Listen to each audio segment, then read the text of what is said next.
Ngoài đây mình ví dụ. Háo su tại háo su.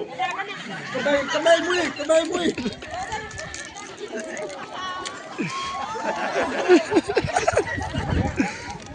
Đấy, mình làm luôn rồi mày. Tay trong mình còn đây. Thôi time kế luôn. Si gazer clean clean. Ngu gazer clean lo. Ngu gazer clean lo chứ bộ.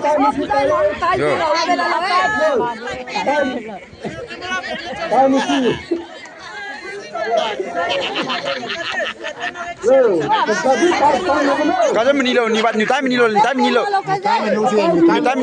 menilo. Nimen payment cuma telan nimen no. Kalau si amyak tunggu kasi tayo, amyak kimo kasi tayo. Kalau kami listi kami kasi sini. Ini pasti. Oh tahu. Kalau misi kita habilo. Kalau misi kita habilo. Ini di. Kazak tahu mana? Sera bensara.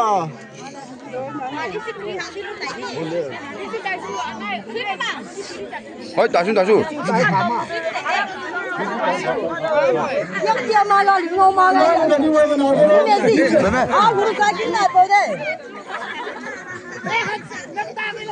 Jadi kami selalu mengenal.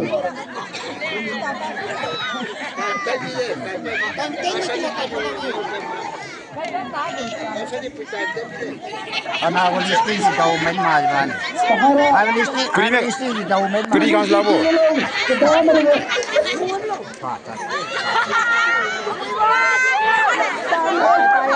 Kamu tu, mau kamu nak sini kita lo.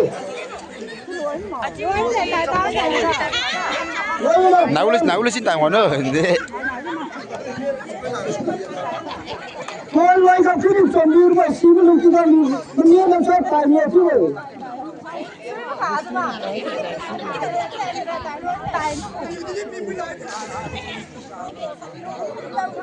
Tanya apa? Oh, tu cara sulit. Ni kita ni kita ni kita lo.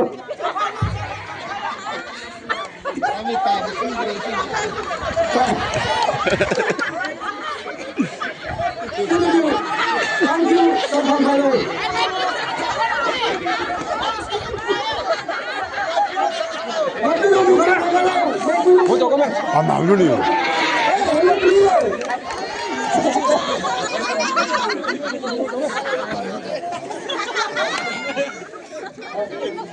Lancam muide penuh begini.